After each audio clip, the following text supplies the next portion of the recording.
Ayan guys, update natin ang ating tanim. Namumukadkad na guys. Swerte tayo ngayon guys. Kahit maraming pinagdaanan, wala na lang talagang tubig guys. Pero napakaganda naman. Bumawi siya.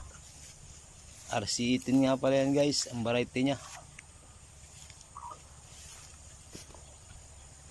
Napaka quality. Siguro ay makakasambot din sa gastos. Ayan guys, oh. Pag tumungo na yan, dyan na natin makikita ang gara niyan. Biglang tumaas kahit dinali ng ulmog o yung parang mga amag-amag. Naka-recover din. Sige guys, hanggang dito na lang.